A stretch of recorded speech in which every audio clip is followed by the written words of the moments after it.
vamos a ver, justamente chicos, la clase pasada nosotros hemos estado visualizando esto del racionalismo y esto del empirismo, cada una de estas corrientes filosóficas.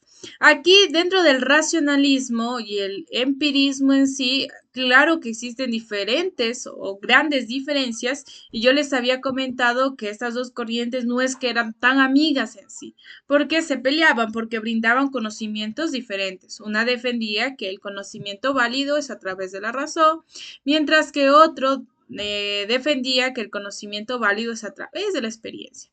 Ya, entonces, eso muchachos, dentro de ese contexto del racionalismo y el empirismo. Mire, aquí el racionalismo se basa en la ciencia, en la razón, en el propio yo, mientras que el empirismo pone la base en la experiencia, el sujeto, que debe adaptarse, chicos, a su experiencia. Miren, el racionalismo se desarrolla en Francia, Holanda, Alemania y el empirismo en Inglaterra, país que mostró interés por la experiencia. En el racionalismo da a prioridad a la razón y al método racional, intuición, deducción. Mientras que en el empirismo da prioridad pues, a la experiencia y es un método de observación, inducción y análisis de hechos. El racionalismo en metafísica, la realidad es sustancial para los racionalistas, mientras que en el empirismo va perdiendo la sustancialidad progresivamente y Hume, la idea de sustancias es fruto de la imaginación. Ya sí, porque René Descartes hablaba de las sustancias. Recuérdense, chicos, que decíamos que había sustancias. Incluso, chicos, Lewis hablaba también de sustancias, que habían sustancias finitas, infinitas. Entonces, ahí David Hume dice, es solo la imaginación de ellos. Eso no tiene esa realidad. Porque recuerden que esas sustancias no se puede pasar por la experiencia. Entonces, al no poder pasar por un proceso de experiencia, pues no existe. No existe, chicos. Mientras que el pararracionalismo ya es algo más en la razón, en la idea, por eso metafísica, en la idea, chicos. Entonces, si hay esa metafísica, esa idea, pues claro que tiene que tener una existencia en sí. El racionalismo, chicos, dice, el yo es sustancial para ellos. Y el empirismo hablan yo, conciencia como resultado de hechos psíquicos. Y dice, y el último conocimiento válido es el que nos ofrece la razón por medio de mecanismos de análisis y síntesis. Mientras que el empirismo menciona que una postura filosófica según la cual la única forma válida de conocer la realidad, miren, es a través de los sentidos, porque a través de los sentidos nosotros podemos ver, oír, escuchar y obtener así un conocimiento, o sea, a través de la experiencia en sí. Entonces, eso daban a conocer estos personajes, chicos, que del empirismo y del racionalismo, que son corrientes muy diferentes y cada una de ellas tenía un propio pensamiento y no es que se llevaban tan bien con las otras. Ya, entonces eso. Y aquí, chicos, dentro del racionalismo está de René Descartes, Leibniz y Spinoza. Y mientras que en el empirismo está John Locke, David Hume y Francis Bacon. Ahora sí, vamos a ver, chicos, la ilustración. Pero déjenme ver. Ok. Esto de aquí lo podemos ir reforzando dentro de historia, la ilustración. Ya, a ver. Déjenme ver. Pero es que ya lo vimos acá. Déjenme ver algo. Ajá, ya lo vimos aquí. Ya vimos el Renacimiento. Entonces, claro, está bien la ilustración. Aquí les voy a hacer un mapa para poder acordarnos de lo que nosotros estábamos estudiando. Entonces, para escribir por aquí.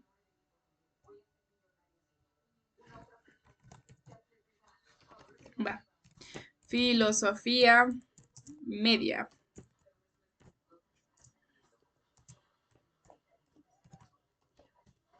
Filosofía moderna.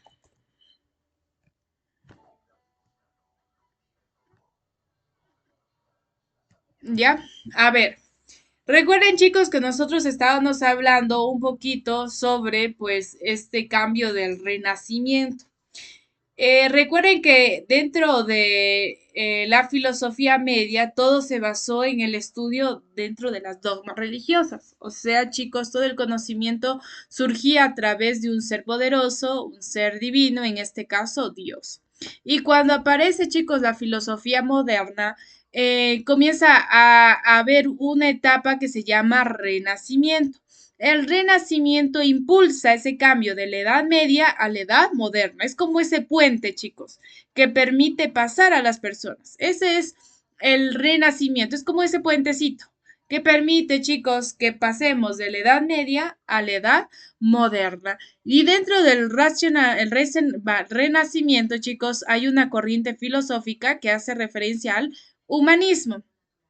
¿Qué es el humanismo, chicos? En donde pues al hombre lo centran en el centro de las cosas, chicos. El hombre es el centro de las cosas y todo es basado en él. Y por eso ahí nacen diferentes corrientes filosóficas como es el racionalismo, el empirismo, el criticismo, que ya nosotros vamos a ver. Pero una de las principales, chicos, que nacen en ese tiempo es el racionalismo y el criticismo que lo acabamos de visualizar.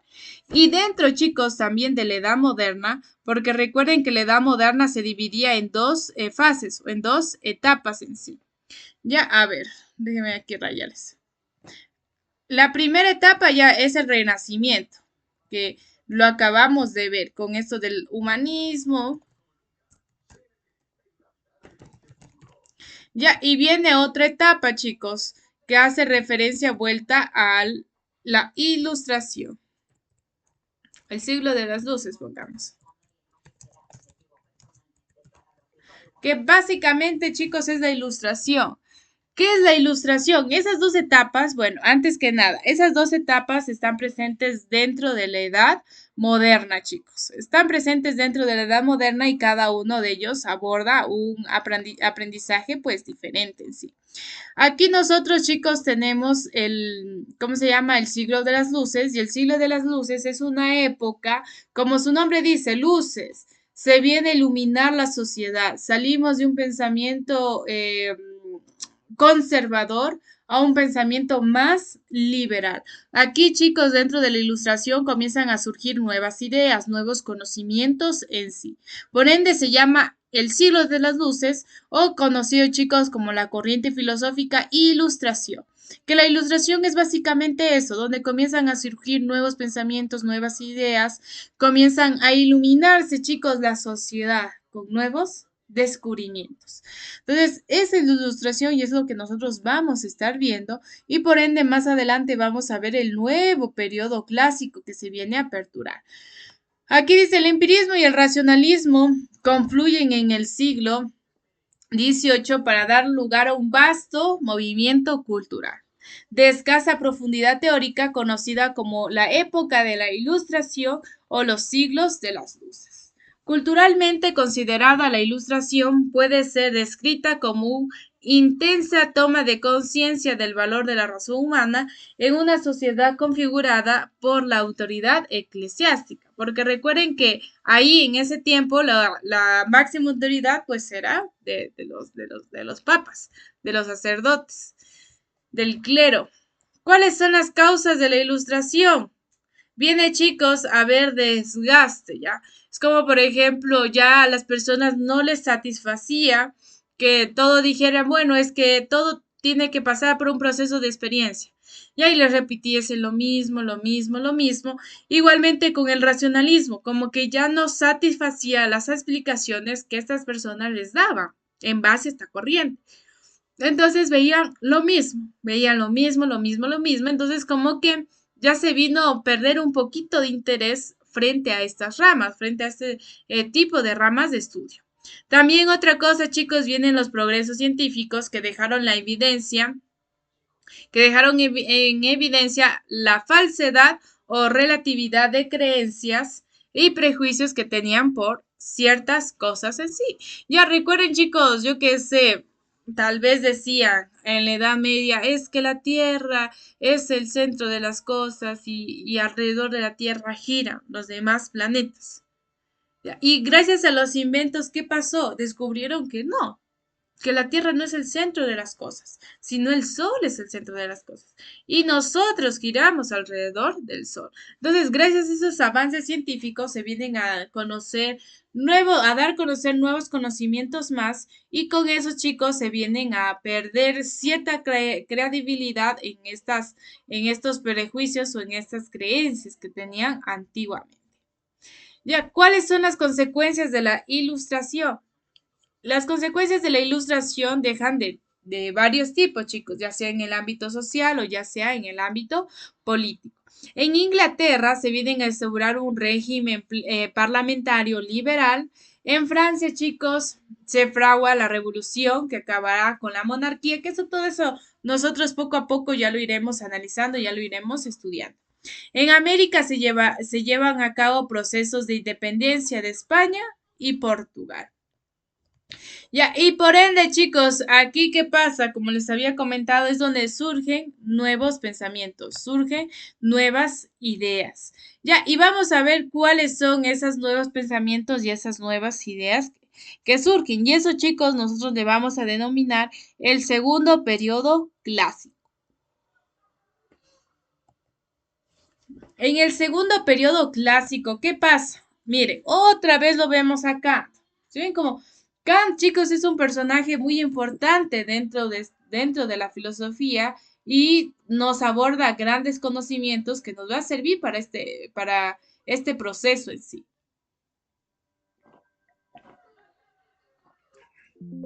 Ya, acá, chicos, como era uno de los filósofos que hablaba del deber. Pero ¿qué pasa? En ese tiempo, chicos, que había estos procesos, habían dos corrientes filosóficas que nosotros ya vimos, que es el racionalismo y el empirismo. Pero como a la gente ya no le empezó a satisfacer las explicaciones que daban, chicos, a partir de estas corrientes filosóficas, ya sea por el empirismo o el racionalismo, ¿qué pasa? Immanuel Kant, chicos, comenzó a estudiar, comenzó a averiguar. ¿Y qué hace Immanuel Kant? Él trata, chicos, de fusionar el racionalismo con el empirismo. Él trata de unir estas dos corrientes filosóficas, porque según Kant, decía, chicos, que estas dos corrientes filosóficas son aquellas que permiten que se genere un nuevo conocimiento. Estas corrientes en sí. Entonces, a partir de que trata de unir estas dos corrientes filosóficas, aparece, chicos, o bueno, se crea otra a partir del racionalismo y el empirismo, que es el criticismo kantiano. Miren, viene como su nombre. ¿Viene de qué? De un juicio, chicos. Viene como de crítica. Pero aquí, chicos, Kant da a conocer de juicios. Que a partir de juicios surgen nuevos conocimientos. Pero recuerden, chicos, que él trata de fusionar el racionalismo y el empirismo. Y por eso los juicios los viene a dividir en dos tipos, que es el juicio a priori y que es el juicio a posteriori. Uno basado en la experiencia y otro basado en la razón. En la razón. Y al final y al cabo, Kant dijo que los juicios de la razón son como la estructura, chicos, para que yo llevar a cabo ese conocimiento a la experiencia y ahí obtener una información válida y verdadera. Y es como los juicios, chicos, basados en la razón, es como ese conocimiento puro que nosotros tenemos. Y al momento de poner a práctica, nosotros vemos, visualizamos y generamos un nuevo conocimiento. Entonces, eso mencionaba Kant, que Kant no decía que el racionalismo es más importante que el empirismo o el empirismo es más importante que el racionalismo, no, él decía las dos corrientes son necesarias para venir a generar un nuevo conocimiento. Y ahí dice, Immanuel Kant, principal preocupación de Kant es superar tanto el racionalismo como el empirismo que le precedieron. Kant no acepta al, a ver, Kant no acepta el racionalismo porque se encierra en la razón, perdiendo el contacto con la realidad. Por lo tanto, el problema kantiano se centra en el encuentro de un conocimiento universal y necesario que tenga un conocimiento real. Ya por eso dice, es que no solo se necesita del racionalismo, se necesita también del empirismo. Y por ende, chicos, viene a hablar de una ética kantiana, que ya lo hemos visto, chicos. Ya lo hemos visto con estos imperativos o con este deber autónomo. Mire, todo esto de aquí se viene a repetir porque son pensamientos de los filósofos. Nosotros lo hemos visto.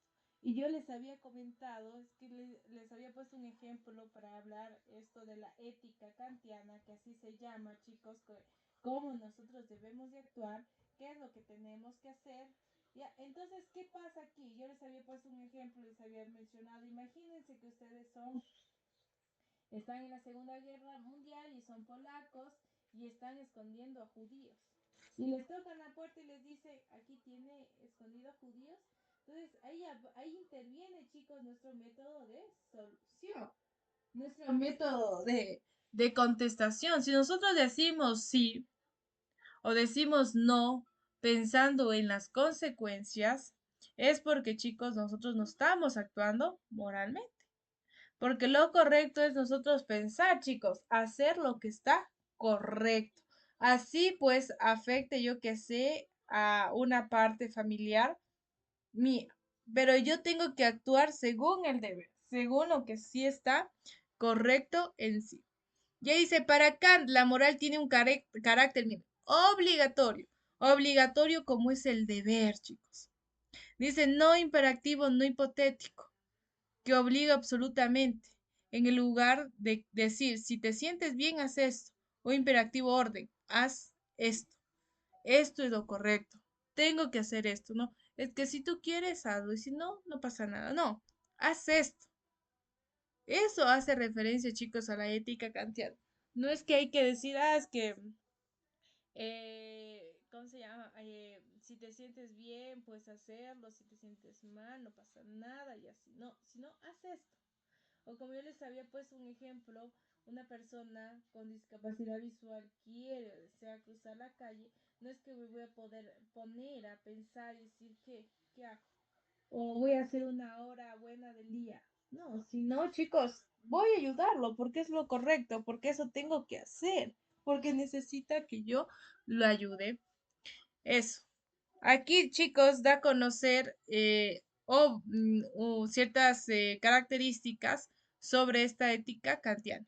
Dice, obra de tal modo que tu acción pueda valer como la ley universal. Obra de tal modo que nunca tomes la humanidad ni en ti ni en otros como miedo, sino como fin supremo y obra de tal modo que tu voluntad pueda ser considerada como legisladora universal. ¿Sí ven? Él habla prácticamente, chicos, de dos cosas muy importantes, del deber y de la voluntad.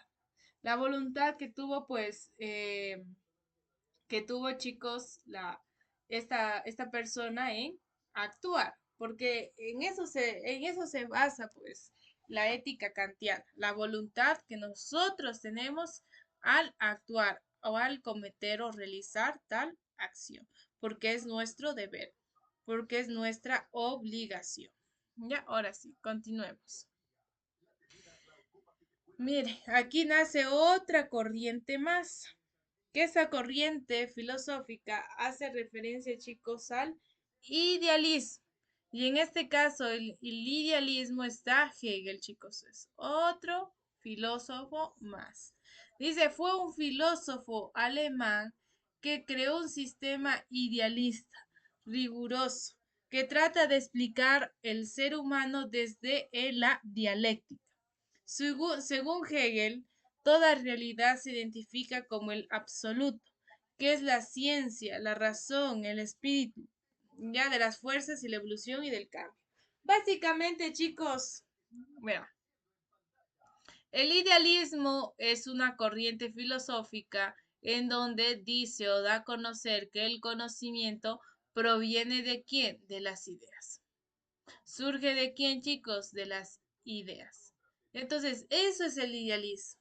Es donde da a conocer que todo es a partir de una idea. De ahí se viene a ir construyendo constitutivamente. Ya, él nos hablaba, chicos, o nos ponía un ejemplo de la idea, o bueno, esto de la esclavitud. Es como decir, ¿por qué, chicos, antiguamente el esclavo ¿cómo se llama? Se ponía en contra a los amos, porque no se levantaban, chicos. Porque los esclavos siguieron siendo esclavos, teniendo esta oportunidad de levantarse a luchar. ¿Qué pasaría, chicos? ¿Qué opina? Porque los esclavos siguen, o sea, porque los esclavos en esa época seguían siendo esclavos y no se levantaron, chicos, a pelear por sus derechos, se puede decir. ¿Qué dice?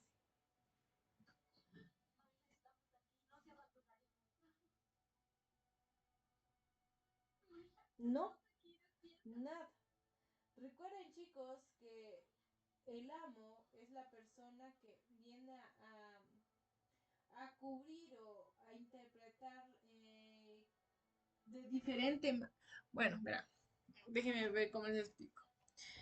Vean, chicos, recuerden que antiguamente los esclavos, pues, eran aquellas personas que realizaban prácticamente todo el trabajo.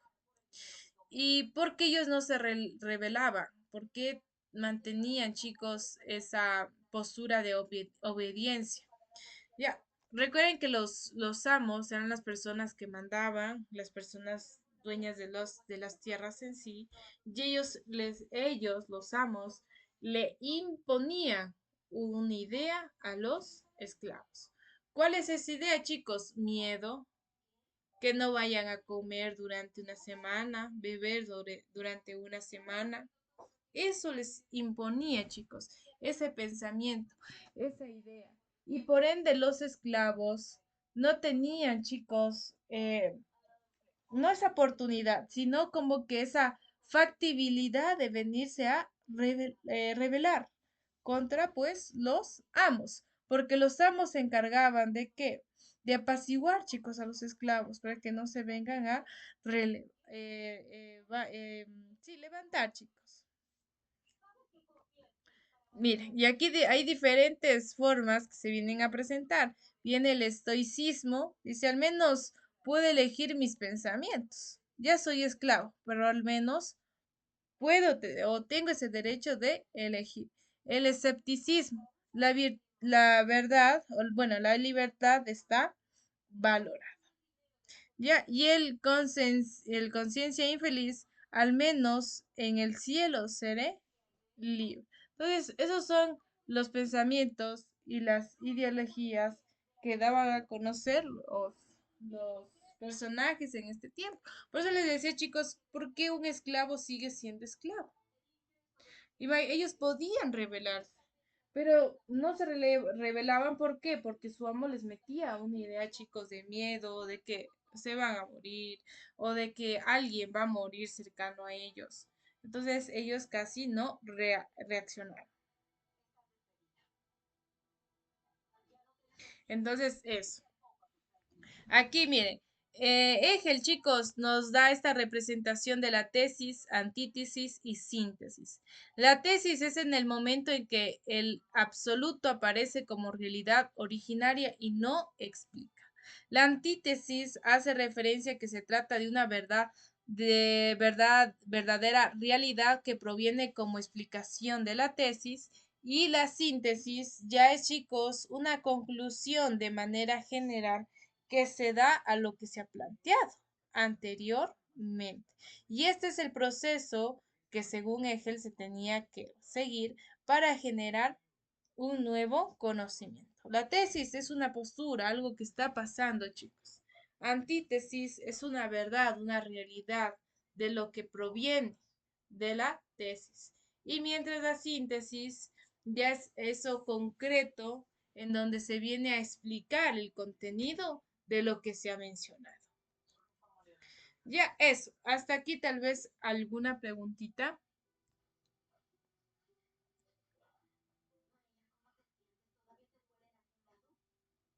¿No? Ya. No lo hice. Espérenme un momentito para compartirles No, no lo hice. otras diapositivas más.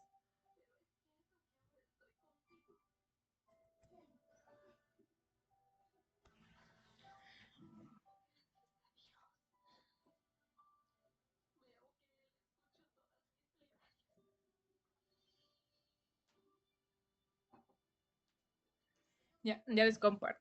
No sé, pero les escucho muy bajito. No sé qué será. Y de ahí, chicos, cuando terminemos de ver todo esto, vamos a ir viendo un poquito de lógica matemática con las tablas de verdad y eso. Ahora sí, vamos a estudiar un poquito, chicos, sobre esto de la filosofía moderna, antes de pasar a otras corrientes más que tenemos dentro de las diapositivas. Recuerden que nosotros habíamos dicho que dentro de la filosofía moderna ya no el filósofo se encarga de estudiar esto de dónde provienen, no se encarga ya de estudiar, por ejemplo, cómo el ser humano debe de comportarse en la sociedad, sino ya en este tiempo, en este periodo, los filósofos toman como base de estudio eh, sobre el conocimiento, chicos, el origen de dónde viene el conocimiento. Y no estamos muy alejados a lo que nosotros hemos visualizado, hemos tenido la oportunidad, chicos, de ver, que es casi lo mismo, pero aquí nosotros ya vamos a ver un poquito más de corrientes en sí. Pero vamos a ver, chicos, vamos a estudiar esto de aquí, de cómo surge o cómo decían esos filósofos que nace un conocimiento. Pero ese conocimiento, chicos, recuerden que tiene que ser válido, aceptado pues por la sociedades. Ya, aquí tenemos, chicos, que dice, el conocimiento puede ser definido como el hecho de aprender y captar la realidad. Cuando nosotros hablamos de aprender, no estoy haciendo referencia a aprender de un proceso de aprendizaje, de un tema en específico, sino de aprender, chicos, de capturar. Eso es. Ese es el conocimiento. Es el hecho, chicos, de aprender y captar la realidad. Todo lo que nosotros observamos, todo lo que está alrededor de nosotros, tiene, chicos, un conocimiento en específico. Ya, y cuando nosotros hablamos de originar un conocimiento, siempre vamos a necesitar dos cosas, el sujeto y el objeto. El sujeto es la persona que capta. Es la persona que capta o también llamado como cognoscente. O sea, nosotros mismos, nosotros somos chicos el sujeto, nosotros somos el cognoscente, nosotros somos la parte racional. Ya, entonces, según el conocimiento, para nosotros hablar de cómo surge el conocimiento, tenemos que hacernos referencia a dos personajes importantes, al sujeto y al objeto. Al sujeto que capta y al objeto, pues obviamente que es captado. El conocimiento es entonces una relación entre el sujeto y el objeto. Y a partir de esta relación se viene a dar diferentes corrientes filosóficas que dan a conocer cómo nosotros podemos, chicos, capturar o, sí, capturar o dar a conocer un conocimiento en específico. Ya, vamos a ver. ¿Va? Se paralizó la compu. Ya, aquí está. Entonces, chicos, siempre cuando nosotros hablemos o hagamos referencia a, que surja un conocimiento, siempre vamos a tener mucho en cuenta el sujeto y el objeto, ese dualismo. Pero, ¿qué pasa cuando nosotros nos autoestudiamos? Ya no podemos ser chicos nosotros, pues obviamente yo qué sé, el objeto, porque al mismo tiempo estoy siendo el sujeto, el que me estudie, chicos. Entonces, cuando nosotros nos estudiamos o nos autopreparamos, existe existe, chicos, esa ruptura del dualismo sujeto-objeto. porque netamente se necesita un sujeto y un objeto para realizar este proceso. Pero cuando, ¿cómo se llama, chicos? Cuando nosotros nos autoestudiamos, ya no podemos realizar o hablar que exista este dualismo. La historia, chicos, de la filosofía ha sido marcada por una reflexión sobre la dualidad. ¿Qué es la dualidad? El alma y el cuerpo.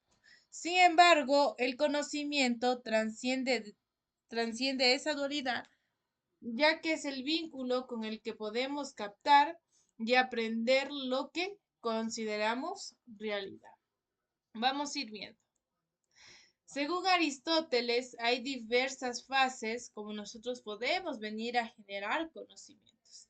La primera fase hace referencia, chicos, a la sensación de un objeto particular. Tiene que sentirlo, tiene que palpar ese objeto. La segunda fase hace referencia a la intelección y abstracción del universal, es decir, de lo concreto a lo general. Y la última fase, según Aristóteles, cómo se termina de llevar a cabo este proceso de aprendizaje, pues la ciencia dice, aplicación del humanismo. ¿Qué hace referencia, chicos? El entendimiento paciente. Entonces, esas son las diferentes fases en donde Aristóteles da a conocer cómo nosotros podemos originar un propio conocimiento. Y aquí están las fuentes de conocimiento. Son dos y ya las conocemos. Son tres, de hecho. Son tres fuentes del conocimiento y ya lo hemos conocido, escuchado en algún momento. Bueno, no algún momento, sino lo hemos escuchado en la clase anterior, que hablamos de quién, del empirismo. Recuerden que el empirismo es una fuente de conocimiento, porque según los filósofos decía que ahí, en el empirismo, nosotros podemos obtener un conocimiento. ¿Y a través de quién? De la experiencia. Eso defiende el empirismo y eso tienen que aprenderse, chicos. El empirismo es una corriente filosófica que da a conocer que la experiencia es aquel que permite dar un conocimiento en específico. Ya, y aquí dice no, ¿cómo se llama? No a la razón, sino a la experiencia.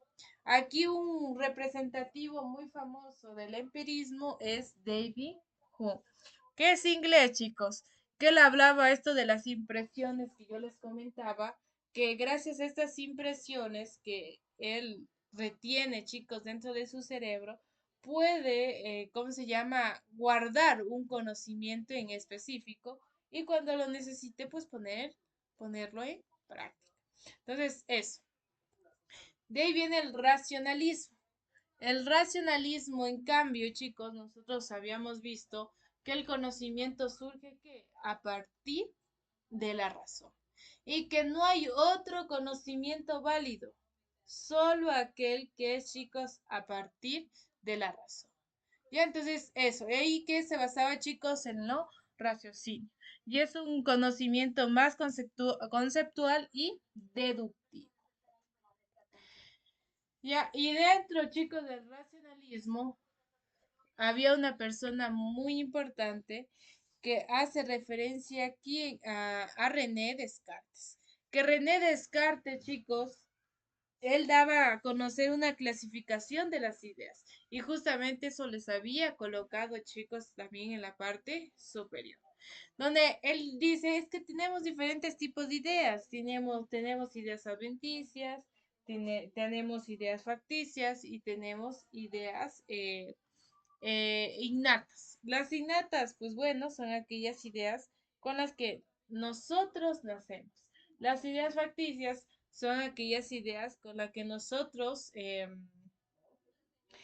¿cómo se llama? Adquirimos desde afuera. Mientras que, a ver, las adventicias y las que adquirimos de afuera y las facticias son aquellas ideas que nosotros mismos nos inventamos, chicos. O bueno, que vienen de nosotros. Otra fuente, mire, otra vez, el criticismo. Es lo que nosotros ya habíamos observado en sí, chicos. El criticismo hace referencia a que nosotros tenemos dos tipos de juicios, el juicio a priori y el juicio a posteriori. El juicio a priori, es decir, chicos, que era un juicio que se validaba en la razón, en la matemática. Y él dio a conocer algo muy importante. Él dijo que a partir de lo que ha aplicado, el juicio, pues, ¿cómo se llama? Por a priori o en la razón, tiene una necesidad lógica y un conocimiento general. Y por ende solo son juicios explicativos. Ya, mientras que el a posteriori, que es un juicio basado en la experiencia, Kant lo menciona como a priori y dice, pues, que todo conocimiento que es a partir de este juicio, que sea un conocimiento, pues, no, que no tenga ni una necesidad lógica ni una validez universal. Ya eso. Eso, chicos. Bueno, ya vamos a ver la clase pasada. Vamos a continuar con esto. Vamos a ir reforzando, vamos a ir viendo para ver, pues, para ver, chicos, si hacemos otro esquemita más, pero todo depende de cómo vayamos avanzando. Hasta aquí, tal vez alguna preguntita. ¿No? ¿Ninguna preguntita? Bueno, chicos. Entonces, chicos, daría terminada la clase dentro de historia por el día de hoy. Ya, bueno. Nos conectamos, chicos, nuevamente al link que yo les voy a aperturar porque me dieron esa recomendación, chicos, de que aperture los links a cada, o sea, la hora terminada y una hora comienza, link brindado, porque a veces no sé qué haya pasado, pero bueno, eso me dieron que termine, chicos, la clase, creo otro nuevo link y les envíe nuevamente, ya para tener registrado, pienso yo que hacer. Entonces eso, si no hay más preguntas, damos terminada, chicos, la clase de filosofía. Y de ahí pasamos a la siguiente clase de historia. Hasta aquí, tal vez alguna pregunta de los temitas que hemos observado. No, bueno. Bueno, chicos, nos estaremos viendo pues ya en 5 minutitos. En ese ratito nos ven, chicos.